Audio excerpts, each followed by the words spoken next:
Ansible to conduct VM failover between Hypercore clusters. So you can see this is my source cluster here. I've got a filter on um, virtual machines that are being replicated to this Westfield 3271 cluster using this filter.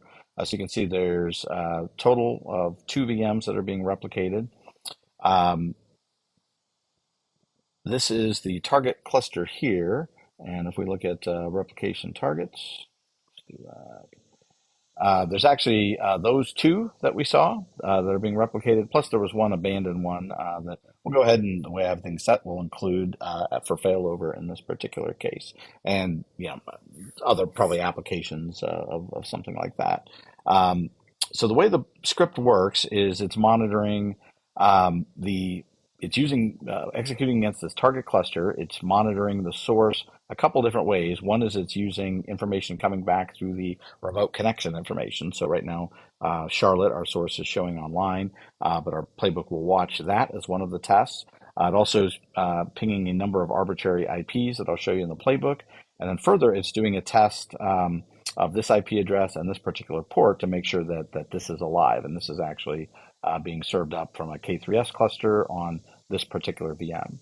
So let me switch over to the playbook and let's go ahead and run this now. So I'm running it against that target cluster. Um, and what I want to show here is that there's a number of checks that are built to come in and specifically fail if it determines anything is online. And I've set this playbook right now to ignore the failures and continue so that we can see the history of checks. But for example, this first check here, it's checking to see that it should fail if the source cluster is anything but disconnected. And if I change this ignore errors to false, which is the default, it would stop the playbook execution right there. Like it would never even do any additional tests. And I think that would be the safest and normal way to do each one of these in production. So, but in this case, I have them all so we can see all the tests. First looks to see if it gets disconnected. It's not. The connection is currently established. So it's ignoring that instead of failing.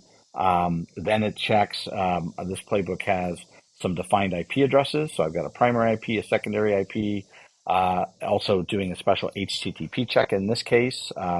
Could be any actual port check, but in this case, I'm checking a web server that's in that virtual machine on .138 address at this port. That's what I showed you here.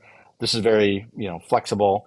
This 246 happens to be the node IP address. It doesn't need to be. This 250 address actually doesn't exist. So I put that in here to show that even though um, uh, all the conditions have to be met. Every one of the conditions have to be met in order for it to determine that failover would be allowed. So it does all these tests. The one that's always offline, I have some retry loops that are built in here. It's going to continue to fail in this case, but it ignores the failure. So in the normal case, if all these things were down, that's the case where it would actually perform the failover. So I can run this over and over. I could put this in a script, and actually, if I had it fail on the first task, which let me show actually what that would look like. This would be a very, very quick and low impact check. So let's do I'm going to comment this out for right here. And here, just to show quickly, let's execute that. But you can see here, if I ran this with that particular set, it's going to get to that first check, and that quickly it fails. It's not going to do failover at this point because the cluster is still online. Let's go ahead now and let's shut off this cluster. And let me see. Let's go ahead and we'll do the control. We'll shut down, and I'll go ahead and force everything off. So.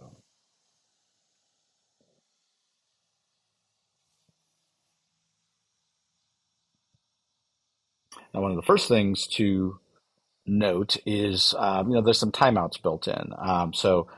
There's already, we'll see this is still up and running, but as this starts to go down and Scaled goes offline, it's still, once this is even completely shut down, we'll probably still would get a ping response to this IP at this point because Hypercore is up and running, but very, very quickly it's going to shut everything down. There is a timeout already built in. I don't know exactly what it is even once this is down, before we'll actually declare from the target perspective that the source is down. It's designed to tolerate some blips and disconnections or lost pings or things like that. So there's a little bit of time here. So we'll let that go on and run. But Yeah, it looks like this is down. We're probably not getting any pings at this point. Let's go ahead and I guess we're in this case. Let's run this playbook. Say it happened to run at this particular time. So it did. It still thinks it's established here. It's not going to go to these additional pings. So the way this is doing is it's going to take until whatever the timeout is here for this. And even if I change that ignore errors to off, it's got to meet all the criteria. So we have to we could have it do the other test and see that in this case, yeah, I'm sure the our web server's down. If I were to refresh here, it's obviously going to be down. The pinging the 246 address is obviously going to be down. And now this is showing disconnected. So let's rerun the playbook here. And here we're going to see mostly green. Um,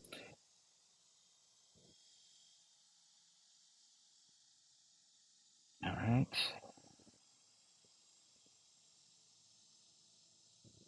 So is the 246 still responding to a ping?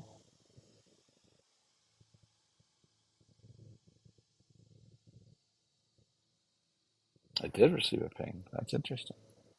So in this case, the failover will not work on that.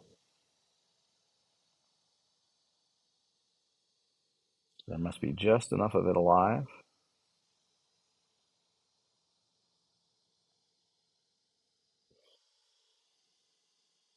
So this is going to fail to initiate the failover here because this one criteria, we still respond to a ping. As soon as this is done, we'll go ahead and run it again.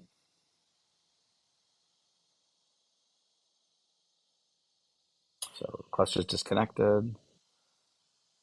I assume that 246 should be offline by now. I do have this set here to do, yep, so now it's offline. I set very small delay, 2 retries, 5 delay, but just to show, I mean, I think it would be prudent in many environments to give this a minute or a couple of minutes, or maybe, as much as 5 minutes to see, if a router restarts or internet connectivity is restored or, something has to reboot, things like that. But in this case, it's going to do those 2 quick tests and it's going to fail this primary IP check. We're looking to fail the primary IP check. Then it'll go on to the secondary IP check. That's the one that's always down. This 250 address, IP address doesn't even exist. So that's always failed, even in the cases where we did not initiate failover, to show how you can set up complex sets of conditions.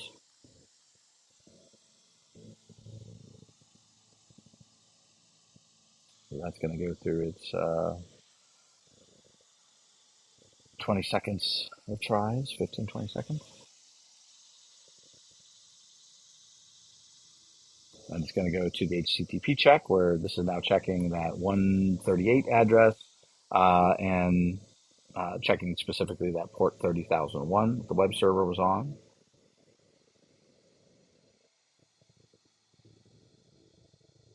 And that has its own 10-second timeout in that Ansible module.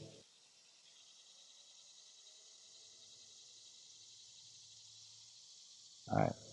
But in this case, we quickly determined the failover is true. All the conditions were met. And so probably, yep, if we're looking up over here,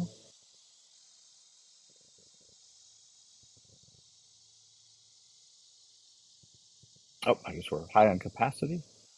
So we'll ignore that, but we can see do our DR test. So it's cloned the 3 virtual machines. For the playbook here, I have it for a couple of reasons. I have it basically date and timestamp the process. But in this case, so it's cloned all 3 of those virtual machine replicas because the criteria were met. It's still starting this up, so the playbook still should be executing. The other thing is it's basically going through all of the virtual machines, determining that, yes, the initiate failover is true. Let's look at the when. So it has to be true, and it has to be a replication target. The way it does that is by looking to verify that there's a replication source VM UUID, basically that exists. The length is greater than 0. So it iterates through all those. I could go and build that list separately early in the process, but now it's going through, and then it's using the output, the registered output of this, going through the clone VM's result, and it's looking for anything that there were changes there. So if the item change is true, it's going, and this is the particular place that if it's cloned, the item invocation module argument VM name. That was the resulting VM name there. So we can see that the changes were done. There were two tasks in this case that executed changes, and all of our DR test is complete, and our virtual machines are up and running on this site. And as I indicated in my example, here, there could be all sorts of additional tests that we wanted to run before that. And that's kind of the beauty of Ansible. I mean, there not only could be different things that we do on the networking, maybe we have to register DNS, maybe, we want to give a new IP address to this virtual machine that's on this network, but go and, update DNS records, all sorts of things that could easily be added on in the Ansible, additional tests that could be done to perform that. But in the end, I've now failed over all of my virtual machines automatically from one Hypercore cluster to the next.